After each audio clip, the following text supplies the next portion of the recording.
बदलते भारत की शान।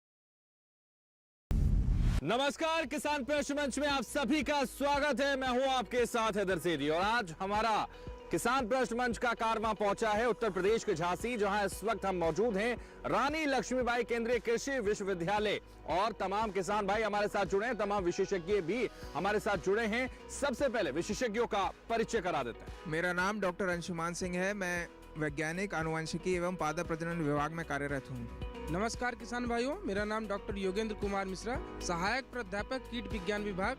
मैं डॉक्टर योगेश्वर सिंह, प्राध्यापक सस्य विज्ञान। सभी किसान बंधुओं का स्वागत करता हूं। नमस्कार किसान भाइयों, मैं आर.के. सिंह, अधिशासक। नमस्कार किसान भाइयों, मैं डॉक्टर उमेश पंकज, शिक्षण एवं शोध सहायक पद पर यहाँ सूक्ष्म जैविकी विभाग में काम कार्यरत हूँ। मेरा नाम डॉक्टर प्रभात तिवारी है। मैं सहायक प्राध्यापक कृषि वानिकी पे इस विश्वविद्यालय में कार्यरत हूँ। और जोरदार तालियां बजाइए हमारे विशेषज्ञों के लिए जो इस कार्यक्रम में आप लोगों के साथ जुड़े, और अपने लिए भी जोरदार तालियां एक बार बजाइए। आप सब लोग भी यहां पहुंचे, इस कार्यक्रम में शामिल हुए, इसके भागीदारी बने।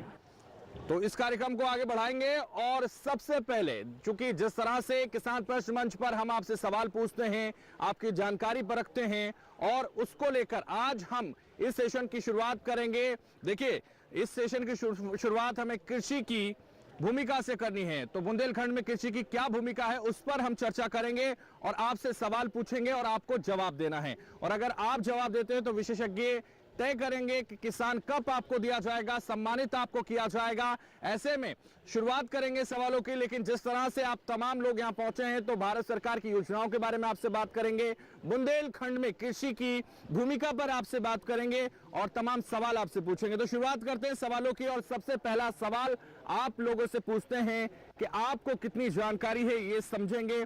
बुंदेलखंड में खेती में मुनाफे को लेकर और रोजगार को कैसे बढ़ाया जा सकता है, इस पर चर्चा करेंगे आपसे। तो देखिए, सवाल है बुंदेलखंड में खेती में मुनाफा और रोजगार कैसे बढ़ाया जा सकता है, ये सवाल है। देखिए, आपको जवाब देना है और हाथ खड़े कर सकते हैं। आपको जिसको इसकी जानकारी है, देखिए हाथ खड़े होने शुरू हो गए, और इसीलिए हाथ खड़े हो गए हैं तो उनसे पूछेंगे भी कि क्या उनको पता है या वाकई वो जानकारी रखते हैं, और बुंदेलखंड में उनको क्या जानकारी। आगे से ही शुरुआत करेंगे, खड़े हो जाइए जल्दी। क्या नाम है आपका? राजेश्वर सिंह बघेल, निवासी गिर्रामपुर मोहम्मदाबाद, जिला फर्रुखाबाद, उत्तर प्रदेश। वहीं से आया हूँ। और कृषि की भूमिका भारत में सबसे अधिक है, क्योंकि किसान जो है वो भारत में रीढ़ की हड्डी कहा गया है। इससे तमाम प्रकार की संभावनाएं हैं। पूरा विश्व कृषि पर इसी तरफ देखता है, भारत की तरफ, कि किस तरीके से हम उन्नति करें। और हमारे यहाँ के जो कृषि वैज्ञानिक हैं, उन्होंने ऐसी विभिन्न प्रजातियाँ और पद्धतियाँ ईजाद की हैं, जिसके माध्यम से किसान सर्वाधिक उन्नतशील किस्में पैदा करके सर्वाधिक लाभ प्राप्त करते हैं। तो राजेश्वर बता रहे हैं कि तमाम पद्धति के द्वारा यहाँ पर रोजगार बढ़ाया जा रहा है। उनका कहना है कि हमारे जो वैज्ञानिक हैं वो लगातार इस पर काम कर रहे हैं, रोजगार बढ़ाने के लिए भी, और तमाम ऐसी खेती जिससे उत्पादन दुगना हो, ऐसा काम किया जा रहा है। लेकिन और भी लोग हैं जो हाथ उठा रहे हैं, उनसे भी जानेंगे। देखिए, खड़े हो जाइए, अपना नाम बताइए और उसके बाद उत्तर दीजिए। मेरा नाम हरनाथ सिंह राजपूत, ग्राम शेखपुर खजुरी, ब्लॉक मोहम्मदाबाद, जनपद फर्रुखाबाद, उत्तर प्रदेश से। मुख्य रूप से हम आलू के उत्पादक हैं। और आपने कहा कि बुंदेलखंड में कृषि की क्या भूमिका है, तो मैं ये मानता हूँ कि बुंदेलखंड हमारे उत्तर प्रदेश में दलहन और तिलहन के रूप में प्रमुख उत्पादक के रूप में गिना जाता है। और दलहन तिलहन उत्पादन में, मोटे अनाजों में भी बुंदेलखंड की उपजाने में बहुत महत्वपूर्ण भूमिका है। अब अगर भूमिका की बात की जाए तो भारत राष्ट्र में किसानों की और कृषि की जो भूमिका है वो सर्वोपरि है जी। क्योंकि ये जो अन्नदाता हैं ये संपूर्ण भारत की 144 करोड़ जनसंख्या को खाद्यान्न, फल, सब्जियों और दूध के लिए हम अन्नदाताओं ने भारत को आत्मनिर्भर बनाया है और भारत की 60-70% जनता को हम प्रत्यक्ष रोजगार कृषि के द्वारा मिला हुआ है हम लोगों को। इसके अलावा कम से कम करोड़ों लोगों को, कई करोड़ लोगों को, चाहे चीनी मिल, चीनी उद्योग का कार्य हो, चाहे आलू उत्पादन का कार्य हो, आलू प्रसंस्करण का कार्य हो, फूड प्रोसेसिंग के जितने भी कार्य हैं, फ्लोर मिल हो, चावल मिल हो, सबके लिए हम भारतीय किसान जो भी वस्तुएं उत्पादन करते हैं अप्रत्यक्ष रूप से हम उन लोगों को भी रोजगार देने का कार्य करते हैं।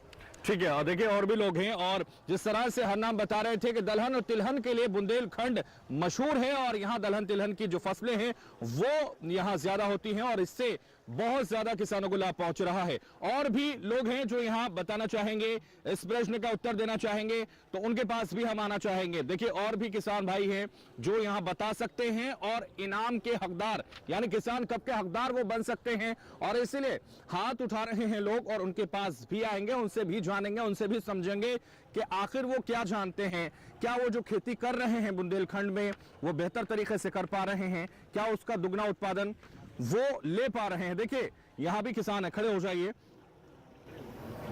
क्या नाम है आपका? मेरा नाम राजेंद्र सिंह फरुखाबाद से हूँ जी।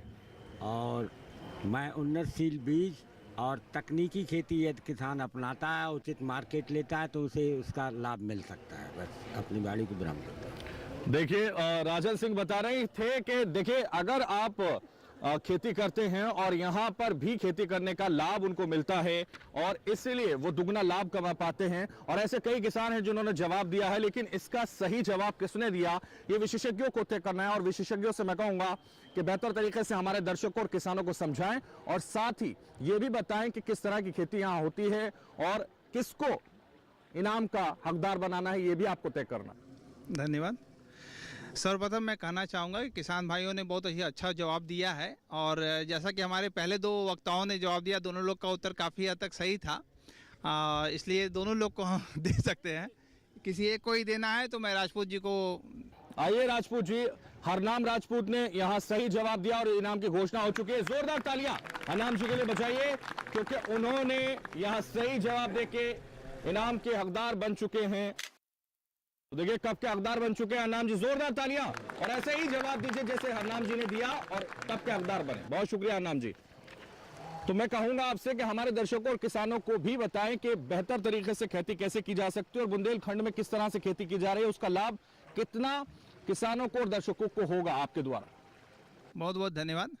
जैसा कि महोदय का प्रश्न था कि बुंदेलखंड में खेती को कैसे हम ज़्यादा मुनाफेदा बना सकते हैं और जो रोज़गार की समस्याएं हैं इस रोज़गार की समस्याओं से कैसे हम लोग निजात पा सकते हैं, तो इस दिशा में मेरा कुछ सुझाव है किसान भाइयों को कि सर्वप्रथम हमको यह कोशिश करनी है कि हम केवल फसल उत्पादन के संग न जाएं।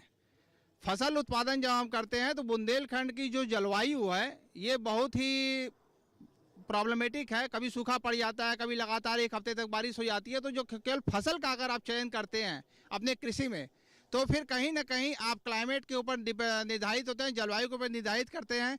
तो अगर जलवायु विपरीत होती है तो आपको कुछ भी मुनाफा नहीं होगा और हो सकता है आपका पूरा का पूरा लागत चला जाए।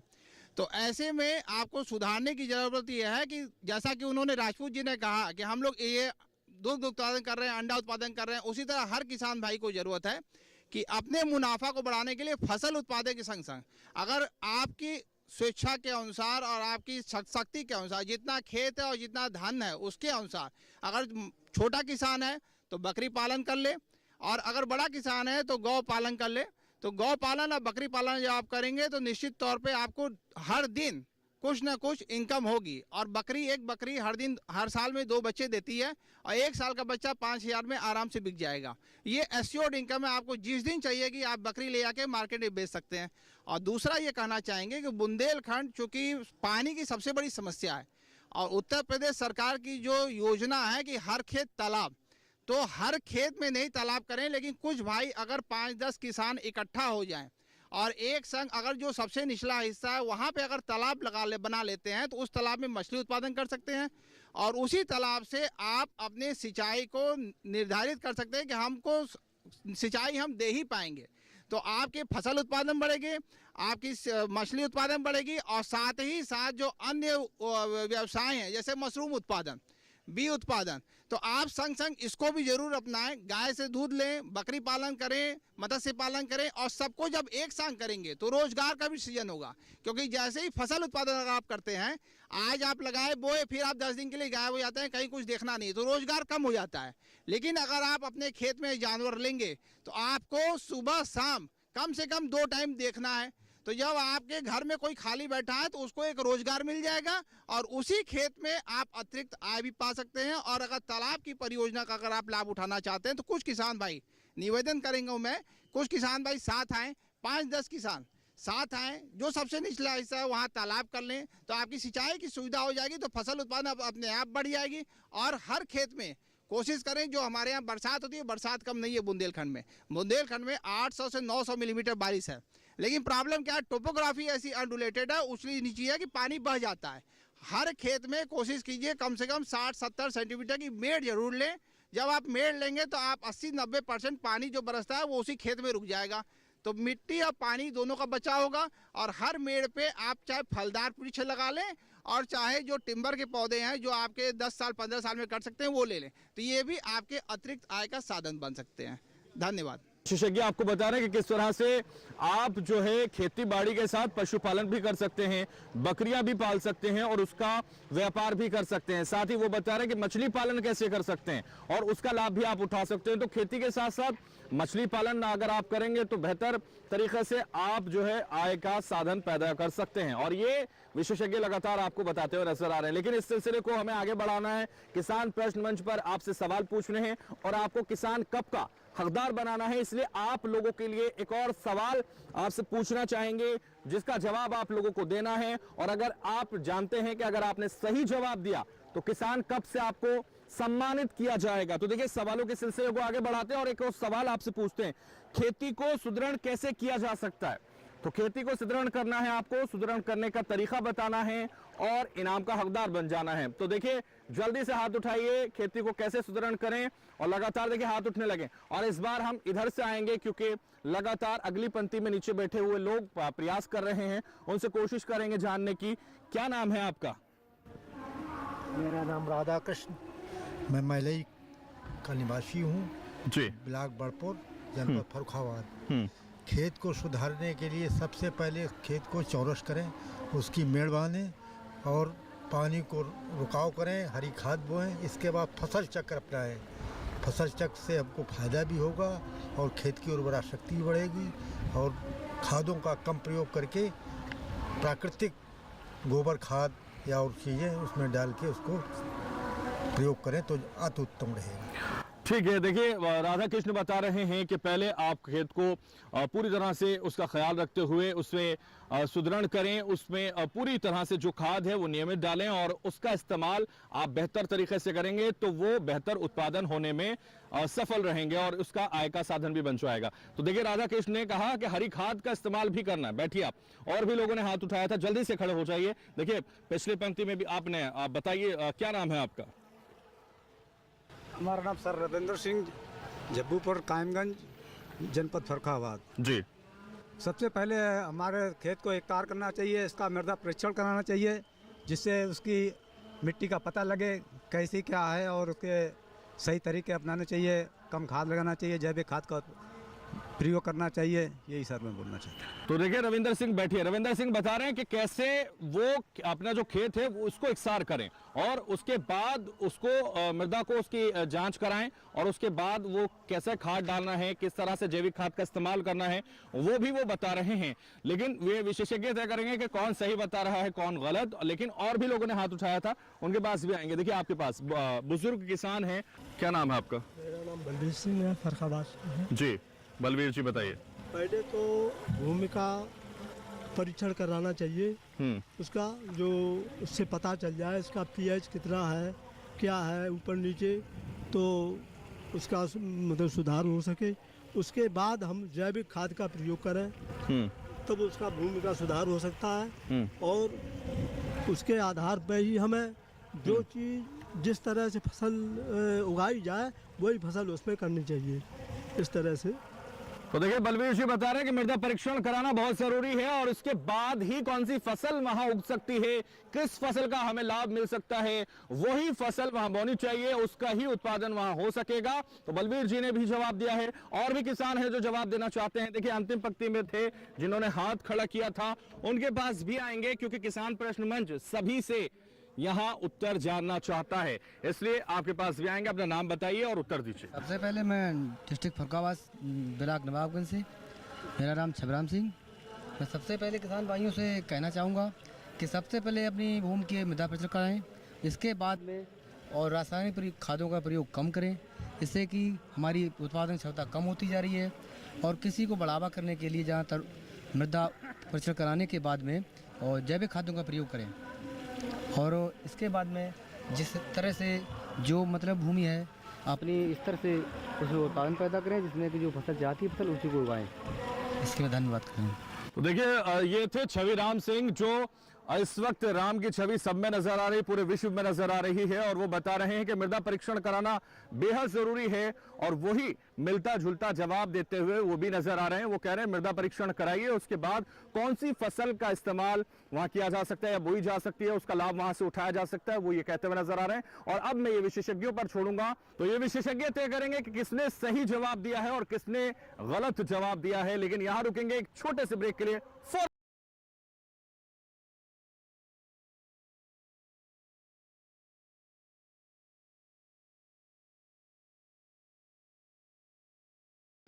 क्या बात है, बहुत फिट लग रहा है। 3 महीने में पैसे डबल, वाह। फास्ट और हाई रिटर्न्स भी। क्या स्कीम है? कल तो नहीं थी यहाँ। और कल होगा भी नहीं। तूने कभी 5 ओवर में डबल सेंचुरी मारी है? ऐसे स्कीम के बहकावे में आके हम धोखा खा सकते हैं। और आरबीआई कहता है अपना पैसा सुरक्षित रखो और समझदारी से निवेश करो। अगर ज्यादा रिटर्न के पीछे भागोगे तो रिस्क भी उतना ही उठाओगे। और फास्ट रिटर्न से बच के, और फास्ट बॉलिंग से भी। आरबीआई कहता है जानकार बनिए।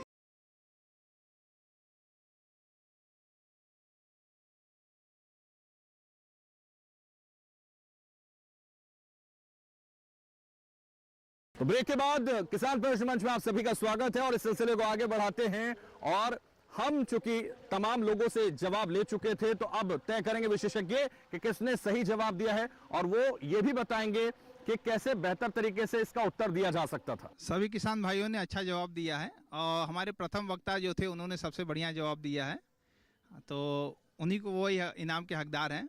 राधा कृष्णन जी है नाम जी। तो देखिए राधा कृष्ण जी ने सबसे पहला जवाब दिया था। जोरदार तालियां राधा कृष्ण जी के लिए बजा दीजिए। और उनको यहाँ किसान कप दिया जाता है।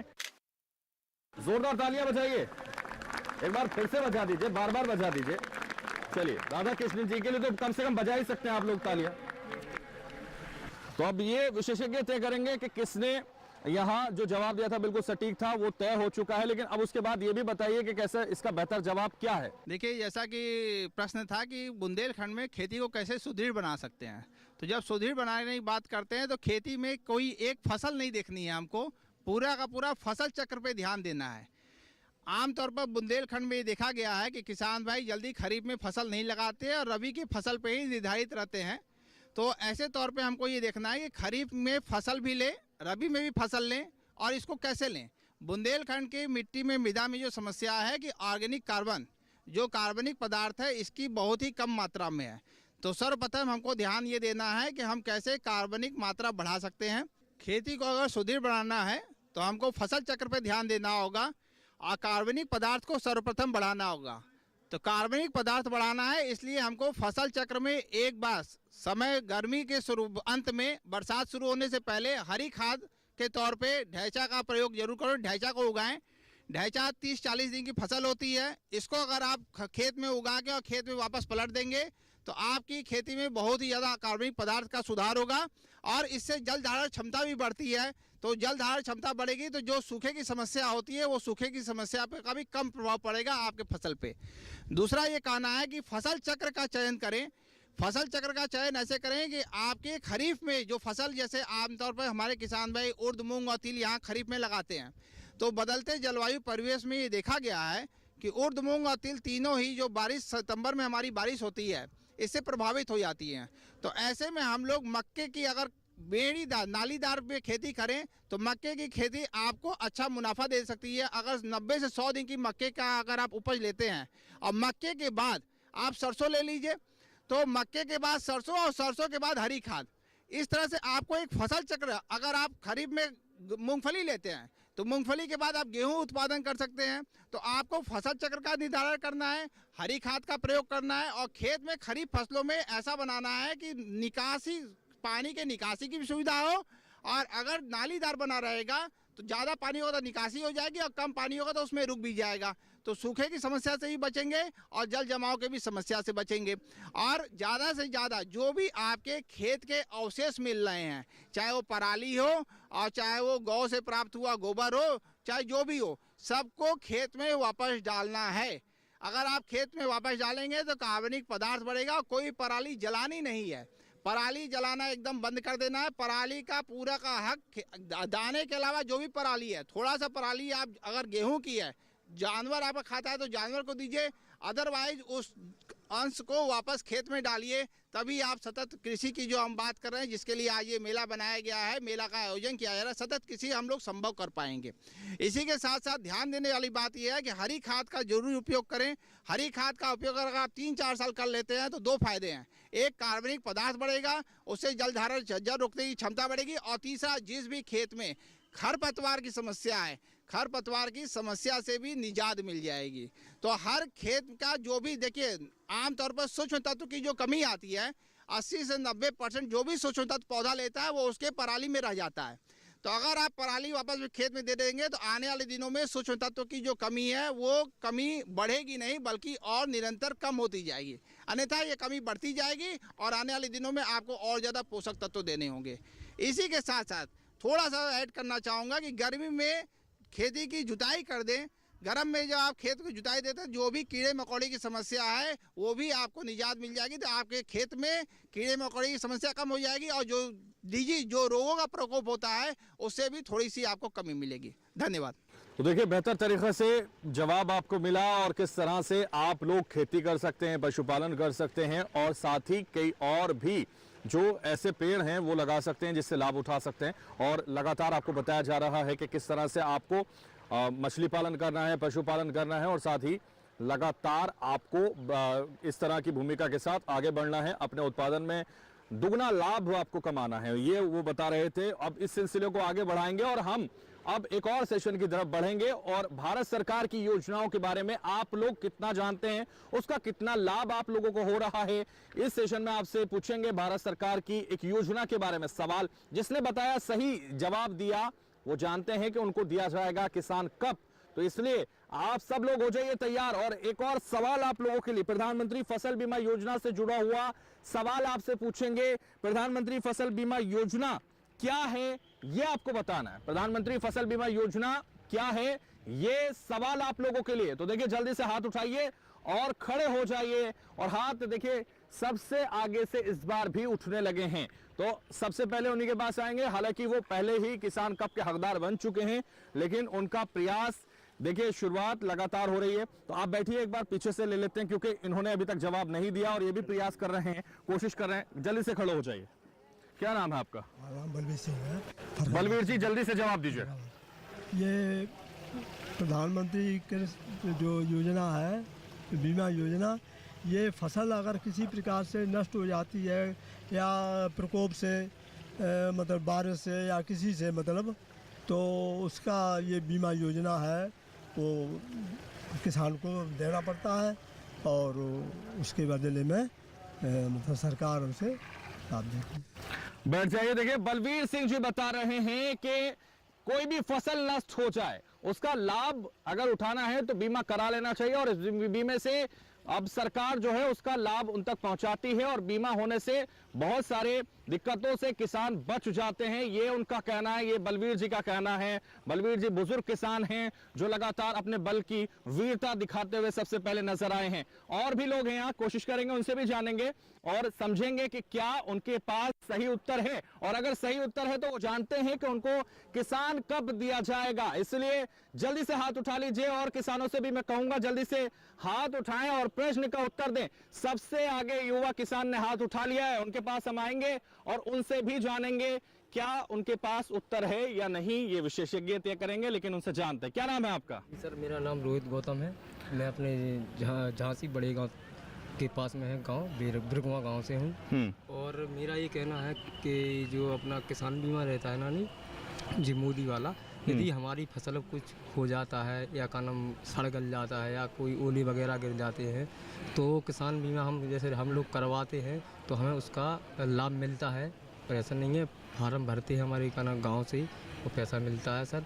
और ऐसा है बीमा में क्या है कि हम लोग मेहनत करते हैं और भी ऐसी कुछ चीज़ें हैं कि कुछ फसल उगने के कारण या कुछ भी मतलब ऐसा कुछ हो जाता है तो हमें लाभ मिलता है। तो देखिए रोहित भी यही बता रहे हैं कि अगर फसल गल जाती है, सड़ जाती है, बर्बाद हो जाती है, अगर ये बीमा आपके पास है तो उसका लाभ आपको मिलता है। रोहित बैठिए आप। और भी लोग हैं जो बताना चाहते थे, लेकिन विशेषज्ञ से हम कहेंगे कि अब वो ये तय करें कि किसने सही उत्तर दिया है। लेकिन आगे बढ़ते हैं, और लोग भी अगर चाहें तो बता सकते हैं, उनसे भी हम जान सकते हैं। तो देखिए बुजुर्ग किसान लगातार कोशिश कर रहे हैं, खड़े हो जाइए।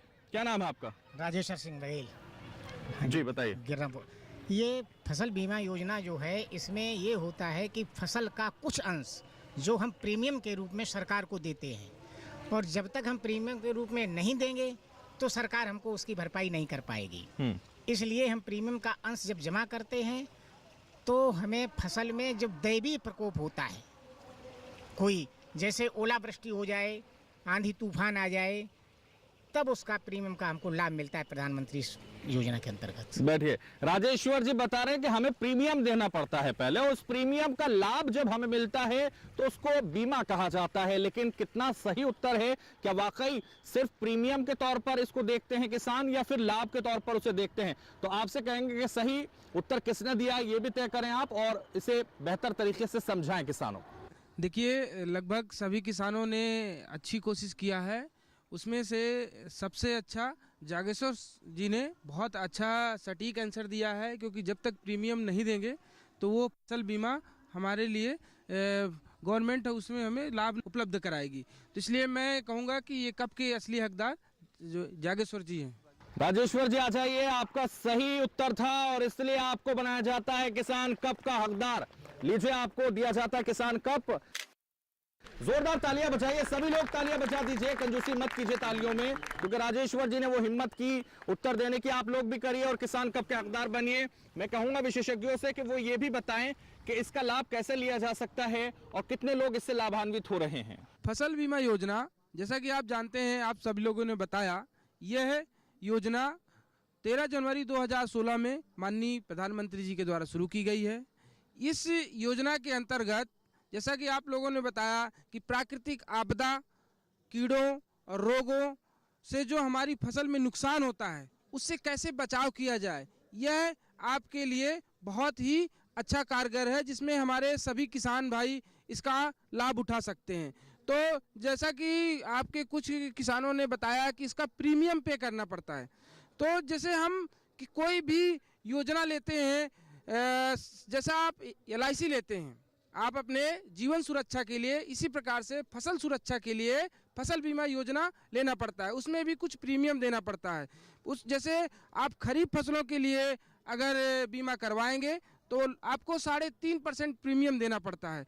उस 3.5% में आपको 50% गवर्नमेंट सब्सिडी देती है, तो लगभग आपका 1.5% आपको जो आपका एक्चुअल रेट है उसका आपको 1.5% प्रीमियम आपको पे करना पड़ेगा। इसी प्रकार से रबी फसलों में आपको 2% प्रीमियम पे करना पड़ता है, जिसका लगभग 50% गवर्नमेंट सब्सिडी के रूप में आपको प्रदान करती है और उसका 1% आपको देना पड़ता है।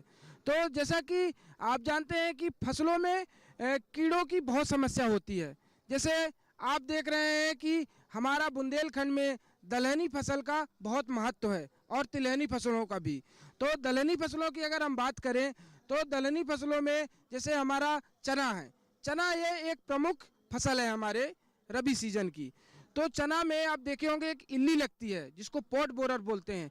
इससे लगभग हमारे टोटल जो हमारा यील्ड होता है उसका 30 से 35% नुकसान हो जाता है। कभी कभी तो ये लगभग 60% तक हमारा नुकसान हो जाता है, जिसमें अगर आपने फसल बीमा कराया है तो गवर्नमेंट आपको उस नुकसान को भरपाई करेगी।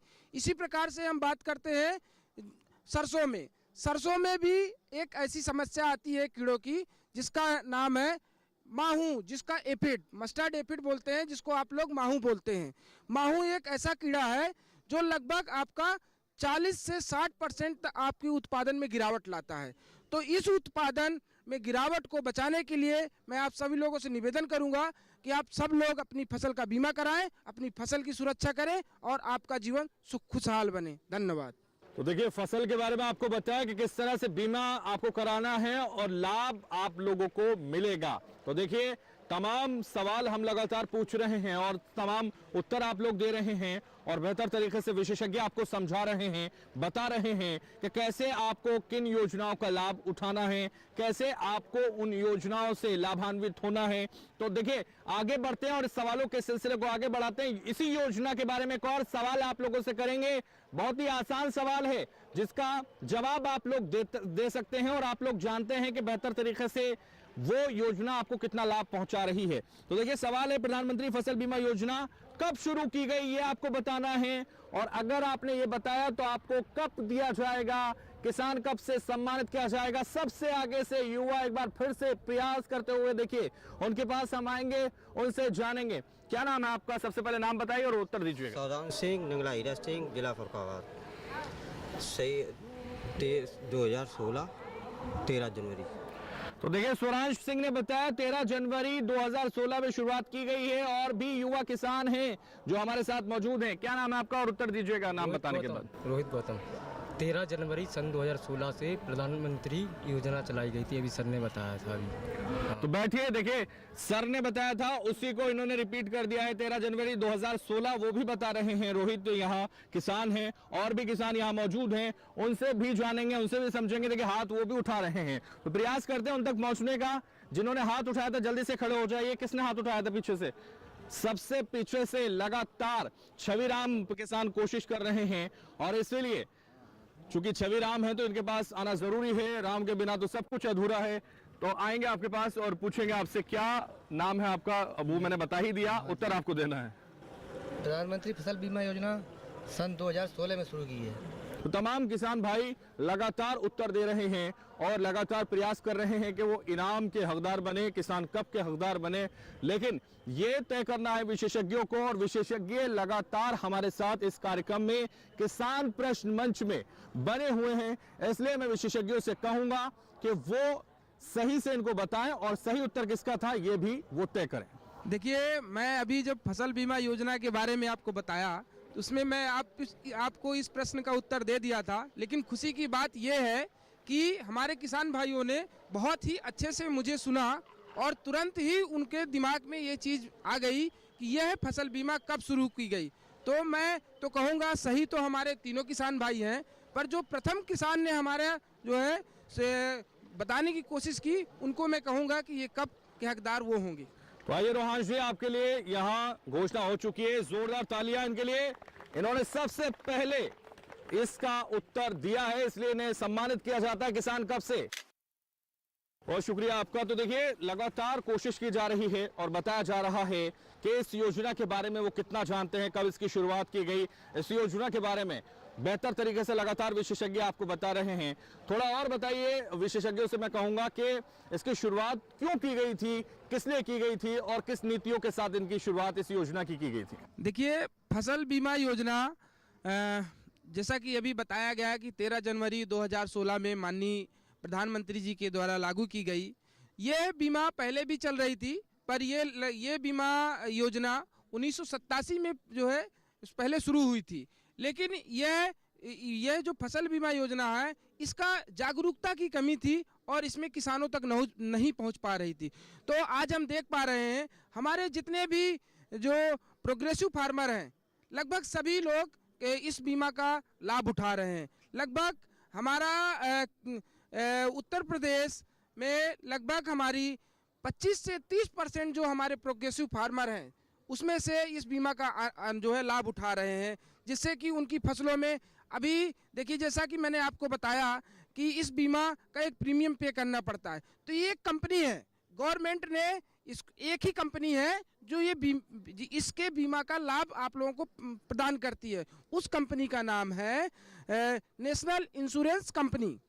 उसी कंपनी से के थ्रू आपको प्रीमियम पे करके और आपका इसको डायरेक्ट लाभ उठा सकते हैं। इसका एक पोर्टल है, आप अपने जाएंगे मोबाइल में भी ओपन करेंगे या आप किसी जो है ग्राहक सेवा केंद्र में जाएंगे वहाँ भी जाके अपना रजिस्ट्रेशन करवा सकते हैं।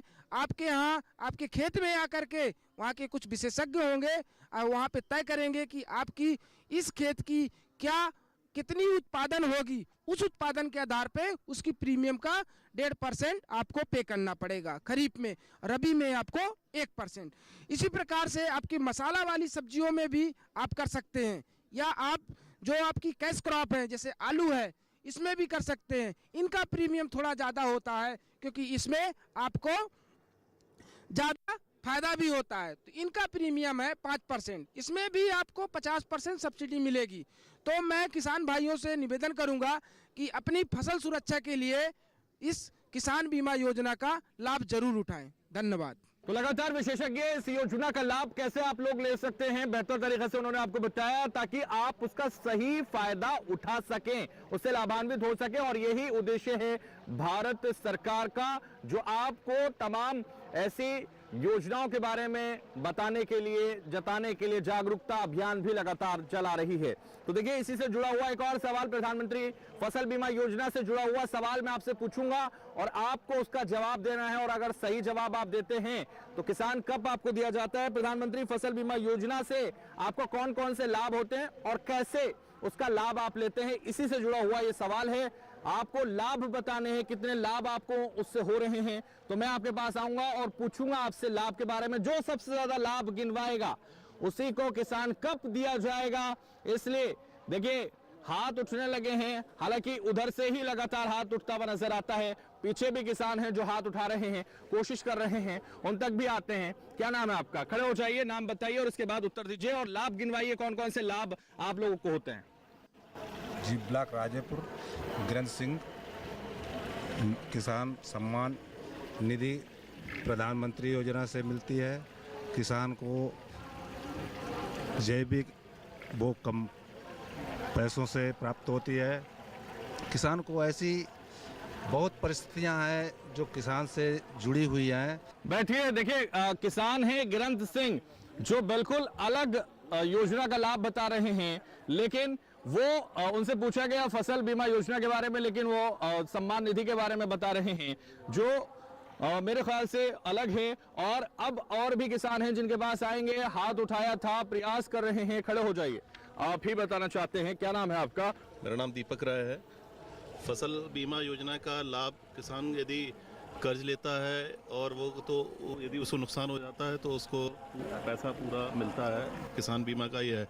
लेकिन मेरा एक सुझाव है, ये योजना सरकार लागू तो कर रही है लेकिन किसान इसमें घबराते हैं क्योंकि उनको प्रीमियम देना पड़ता है।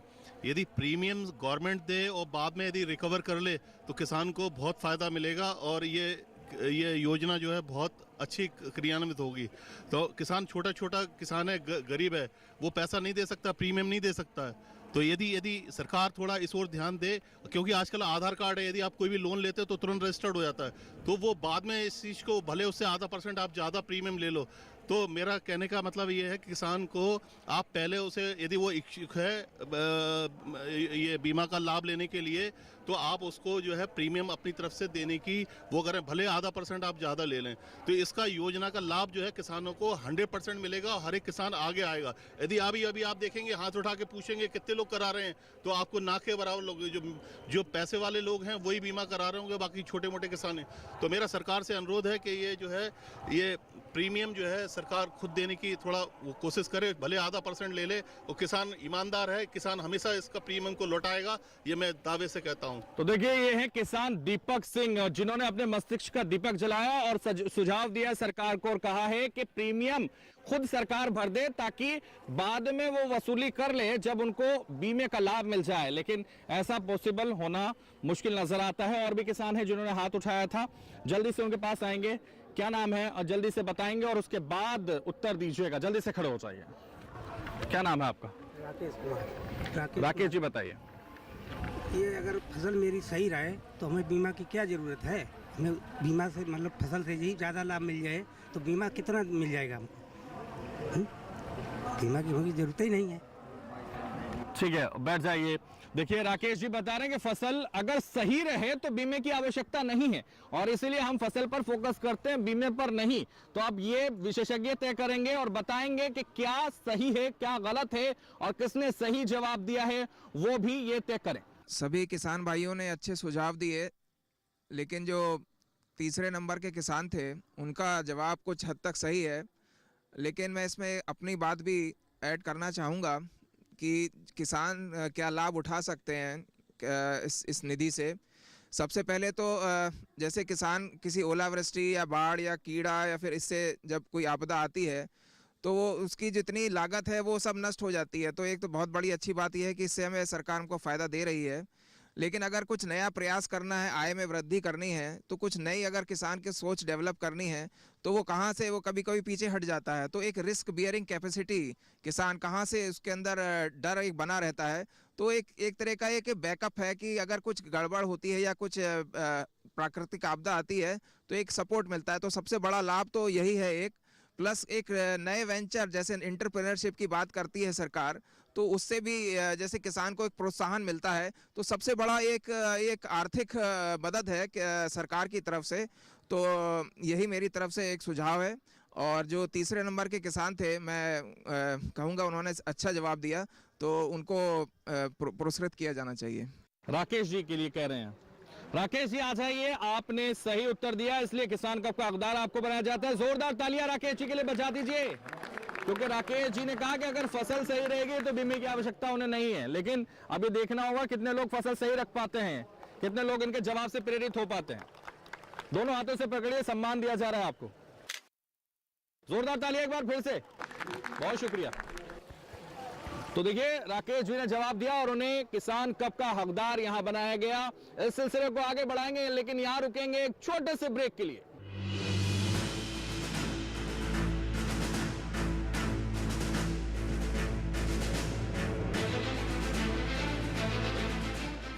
एक जिहादी ग्रुप ने इस एक्ट को क्लेम किया है कि हमारे 2 ऑफिसर्स उनके पास हैं। ये हमारे लिए बड़ी कामयाबी है कि हमने इन दोनों को पकड़ा है। आज के बेस की एग्जैक्ट लोकेशन उन्हें कैसे पता चली?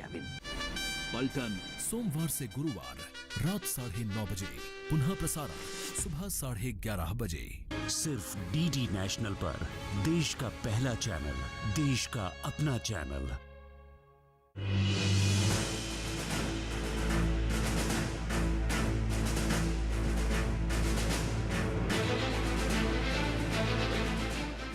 और ब्रेक के बाद किसान प्रश्न मंच में आप सभी का एक बार फिर से स्वागत है और सवालों का सिलसिला आगे बढ़ाएंगे और सवाल आपसे पूछेंगे और कृषि एकीकृत प्रणाली के बारे में आप लोग कितना जानते हैं ये भी परखने की कोशिश करेंगे। और सवाल देखिए बहुत गौर से आप लोगों को सुनना है, क्योंकि जवाब आप लोगों को देना है और किसान कप का हकदार बनना है। और सवाल है, देखिए किस तरह से आप खेती में तकनीकों का महत्व समझते हैं या जानते हैं, वो आपको बताना है। तो देखिए खेती में तकनीकों का क्या महत्व है ये आपको बताना है और आपसे सवाल का उत्तर आपने दिया तो किसान कप का हकदार आपको बनाया जा रहा है किसान प्रश्न मंच पर, जो आज सबके लिए बहुत ही गौरवान्वित वाली महसूस कराने के लिए, गर्व महसूस कराने के लिए हम किसान प्रश्न मंच पर सवाल पूछ रहे हैं। जल्दी से खड़े हो जाइए और उत्तर दीजिए नाम बताकर। मेरा नाम जितेंद्र, फरुखाबाद से, कमालगंज क्षेत्र से जी। कृषि यंत्र नहीं होंगे तो हमारी खेती बिल्कुल ही ना के बराबर होगी। कृषि यंत्र हमारे लिए बहुत ही खेती करने के लिए उपयोगी हैं जी, और इनके बगैर हम खेती नहीं कर सकते हैं। अगर खेती करने आज हम अगर पुराने यंत्रों के द्वारा करते हैं तो खेती हम बिल्कुल नील हो जाएगी हमारी। इसलिए हमको आज के यंत्र के जरूरी होने की आवश्यकता है। तो देखिए जितेंद्र बता रहे हैं कि किस तरह से वो खेती कर सकते हैं, लेकिन उनका कहना है कि कृषि यंत्र अगर हमारे पास नहीं होंगे नए तकनीकों वाले तो हम खेती नहीं कर पाएंगे। तो जितेंद्र बिल्कुल सही कह रहे हैं, ऐसा लगता हुआ नजर आ रहा है। लेकिन अब ये विशेषज्ञ तय करेंगे, और भी लोग हैं जो आज बताएंगे इस प्रश्न का उत्तर। जल्दी से खड़े हो जाइए। कृषि में तकनीकी का बहुत बड़ा महत्व है। आजकल जो कृषि के संबंध में नई नई तकनीकें आई हैं, मौसम विज्ञान ने जो नई तकनीकें दी हैं, पूर्व जानकारी मिल जाती है, उनका भी प्रयोग किसानों को करना चाहिए। और तमाम प्लांटर आए हैं, हार्वेस्टर आए हैं, तो नई तकनीकी का प्रयोग करने से ही कृषि उपज को अधिक से अधिक बढ़ाया जा सकता है। और जितनी भी तकनीकें आती हैं उनका प्रसार भी हमारे सोशल मीडिया पे भी होता रहता है, और उनको देखने के लिए ही ये विज्ञान मेले लगाए जाते हैं कि कौन सी नई तकनीक अब जो है धरातल पर आई है, तो उसका अनुकरण करना ही चाहिए। और आधुनिक खेती में बिना नई टेक्नोलॉजी के अपनाए कृषि में अधिक ऊंचाइयां छूना लगभग असंभव सा रहेगा। तो देखिए ये किसान भाई बता रहे हैं कि नई टेक्नोलॉजी को अपनाए बगैर ही हम कृषि खेती अब नहीं कर पाएंगे, इसीलिए लगातार उन्हें जागरूक किया जाता है, मेले लगाए जाते हैं, बताया जाता है नई तकनीक के बारे में। और भी किसान है, देखिए पीछे से लगातार वो प्रयास कर रहे हैं, उनके पास भी आएंगे और उनसे भी जानेंगे, क्योंकि दीपक किसान हैं ये, और बताएंगे कि किस तरह से देश का दीपक आगे बढ़ सकता है। देखिए आज के युग में तकनीकी बहुत ज़रूरी है, और तकनीकी सीखने के लिए आपको इंटरनेट का यूज़ करना होगा।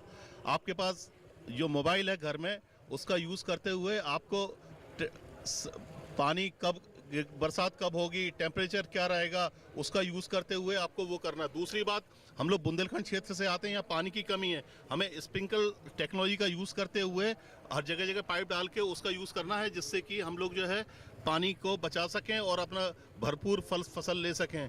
और मैं बार बार ये कह रहा हूँ, इंटरनेट का यूज़ करेंगे आप लोग, हमें कभी फेल नहीं हो पाएंगे। तो देखिए यहाँ दीपक किसान बता रहे हैं कि कैसे उन्हें टेक्निक का इस्तेमाल करना है, इंटरनेट का इस्तेमाल करते हुए जागरूकता फैलानी है। जागरूकता पैदा हो जाएगी अगर इंटरनेट का इस्तेमाल आप करते हैं, और अगर आप जागरूक होंगे तो नई टेक्नोलॉजी का इस्तेमाल कर पाएंगे और अपनी खेती में बेहतर लाभ उठा पाएंगे। लेकिन अब ये विशेषज्ञों को तय करना है। हाँ, जिस सभी किसान भाइयों ने अच्छी तरह से उत्तर दिया है, लेकिन दीपक कुमार ने जो बताया है थोड़ा विस्तृत में बताया है, तो इसलिए इसके हकदार जो हैं दीपक कुमार जी हैं। ठीक है, दीपक आ जाइए। बहुत जोरदार तालियां दीपक जी के लिए।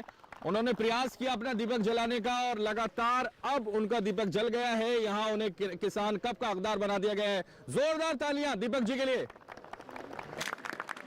लगातार प्रयास कर रहे थे, लेकिन इस बार कामयाब हुआ। बहुत शुक्रिया आपका सही जवाब देने के लिए। विशेषज्ञों से मैं कहूंगा कि बेहतर तरीके से नई टेक्नोलॉजी, नई टेक्निक के बारे में हमारे किसानों और दर्शकों को जरूर बताएं। जैसा कि किसान भाइयों आप सब जानते हैं कि कृषि में तकनीकी का बड़ा महत्व है। जैसे पूर्व काल में आपको याद हो, अगर पीछे जाएं, जब हम 1950 और 51 की बात करें, तो आपको पता है कि हम खाने के लाले पड़ गए थे, और उसमें हमारे जब बाहर से गेहूं आता था तब हमें खाने को मिलता था। लेकिन अब स्थिति ऐसी है, हमारे वैज्ञानिकों ने इतना प्रयास किया है, इतने उच्च तकनीकी का विकास किया है, प्रजातियों का विकास किया है, अच्छी किस्में लाई हैं, और सॉइल को कैसे सुदृढ़ बनाया जाए, जैसे हमारे और वैज्ञानिकों ने बताया है, और उसका उपयोग करके हम ज़मीन की भूमि की उर्वरता बढ़ा सकते हैं, और अच्छे किस्मों को उगा के पैदावार बढ़ा सकते हैं। अच्छे बीज का उत्पादन करके, प्रयोग करके भी हम लगभग 25% तक उसका आय बढ़ा सकते हैं। इसलिए इसका प्रयोग हुआ और उसको किसानों के बीच फैलाया गया, और उसको पूरा करके उन्होंने आज हमारी ये स्थिति है कि पूरे देश में हम जो हैं एक पहले आयात करते थे, हम निर्यात करते हैं। हमें लगभग धान, गेहूं सबका हम आयात करते हैं, निर्यात करते हैं। इसका यही है कि जो तकनीकी का ही महत्व है। और यहाँ जैसे बताया गया है कि ये अच्छी प्रजातियों का कितना महत्व है। जैसे अगर आप अच्छी फसल का लेना है तो आपको अच्छी किस्मों का उपयोग करना है, जो कि हमारे वैज्ञानिकों ने प्रयोगशाला में करते हैं। के लैब टू लैंड की बात करते हैं तो हम लोग डिफरेंट माध्यम से उसको आप लोगों तक ले जाते हैं। यहाँ पे संगोष्ठी करते हैं, उसमें तकनीकी का कैसे आप उपयोग करें उसका भी हम बताते हैं। और जैसे ये किसान मेला पूरे उत्तर भारत का, यह लगभग 8 प्रदेश के लोग यहाँ तकनीकियों का किया गया है वो आप लोगों के सामने। और आप लोग इसलिए किया गया है कि आप लोग जो भी अच्छी तकनीकी हैं कृषि की यहाँ पे दिखाई गई हैं, उसको आपको देखना है, उससे लाभ उठाना है और अपनी आय बढ़ानी है। धन्यवाद। देखिए, लगातार विशेषज्ञ आपको बता रहे हैं कि अपनी आय बढ़ाने के लिए आपको नई टेक्निक का इस्तेमाल करना पड़ेगा, नई टेक्नोलॉजी के बारे में जानना पड़ेगा, जो लगातार आपको बताया जा रहा है, समझाया जा रहा है, क्योंकि उससे आपकी आमदनी दुगनी हो जाएगी, जो लगातार प्रयास किया जा रहा है भारत सरकार की तरफ से। तो देखिए, एक और प्रश्न आपसे पूछेंगे और उसका उत्तर आप लोगों को देना है। बहुत गौर से आप लोग ये प्रश्न सुनिएगा। बायो फर्टिलाइजर या सूक्ष्म जैव खाद क्या है, ये आपको बताना है, और इससे क्या लाभ होते हैं, कृषि में क्या क्या फायदे आप लोगों को होते हैं, ये भी आपको बताना है। और सही जवाब अगर आप देते हैं तो आपको किसान कप का हकदार बना दिया जाएगा। तो देखिए, लगातार कोशिश कर रहे हैं, पीछे से भी किसान और भी इधर से किसान कोशिश कर रहे हैं। तो सबसे पहले आपसे प्रथम पंक्ति में बैठे हैं आप, अपना नाम बताइए और उत्तर दीजिए। रविंद्र सिंह। बायो फर्टिलाइजर मतलब ये है कि यूरिया और उसका प्रयोग कम करना चाहिए, जैविक खाद का अधिक प्रयोग करना चाहिए, उससे हमारी ज़मीन अच्छी होगी। और जैसे कि जैविक करते हैं तो उससे ऊसर बन जाती है ज़मीन, फिर उसकी जुताई गहरी करनी पड़ती है, तब उसका वो होता है। इतना ही कहना चाहते हैं। रविंद्र लगातार बता रहे हैं, किसान हैं, कि जैविक खाद का इस्तेमाल ज्यादा होना चाहिए। मिट्टी की खुदाई को देखते हुए जैविक खाद का इस्तेमाल अगर ज्यादा किया जाता है तो इससे आपको लाभ हो सकता है, और ये उत्तर देते हुए नजर आ रहे हैं। देखिए, और भी लोग हैं जो उत्तर देना चाहते हैं, खड़े होना चाहते हैं, किसान हैं। क्या नाम है आपका? रामदास है। हमारी तो कहना यह है कि केंचुओं वाली जो खाद है वो मृदा परीक्षण करके और गोबर को मतलब डाल के उसमें केंचुए डाल के और उसको बनाया जाए, और वो इस खाद से अधिक मतलब जो है पैदावार अच्छी होती है। हमने किया है। तो देखिए, रामदास हैं और राम के सभी दास हैं, पूरा देश पूरा विश्व दास है। और रामदास बता रहे हैं, किसान हैं, कि अच्छा नेचुरल जो गोबर है वो मिलाकर मिट्टी में केचुए मिलाकर खाद बनाया जाता है, उसका इस्तेमाल करें तो बेहतर जो है उत्पादन हो सकता है, बेहतर लाभ मिल सकता है। और देखिए, एक और यहाँ किसान हैं जो लगातार बताने की कोशिश करते हुए नजर आ रहे हैं, उनके पास आएंगे। जल्दी से खड़े हो जाइए। जितेंद्र कम फरखाबाद से हैं। हमारे लिए जैव बायो खाद के लिए बहुत ही ज़मीन बहुत ही कमज़ोर हो जाती है, इसलिए आज ज़मीन वर्तमान में हमको जैविक खाद का ही उपयोग करना ज़रूरी है, क्योंकि हमारी ज़मीन बहुत ही कम शक्ति वाली हो गई है। इसलिए हमको जैविक खादों का उपयोग करना ज़रूरी है, तभी हमारा खेती का उत्पादन अच्छा और वृद्धि होगी।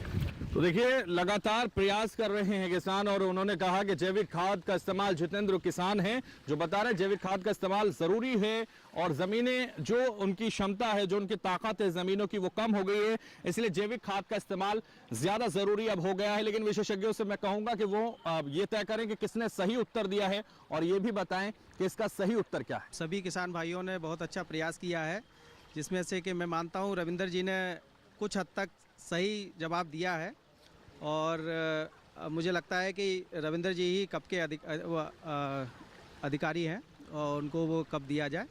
रविंदर जी आ जाइए, बहुत जोरदार तालियां रविंदर जी के लिए बजा दीजिए, क्योंकि रविंदर जी ने जो प्रयास किया वो कामयाब हुआ, कोशिश कामयाब हुई, इसलिए उन्हें किसान कप से नवाजा जाता है। दोनों हाथों से पकड़ लीजिए, सम्मान को दोनों हाथों से लिया जाता है। बहुत शुक्रिया, जोरदार तालियां रविंदर जी के लिए। एक बार फिर से बैठ जाइए।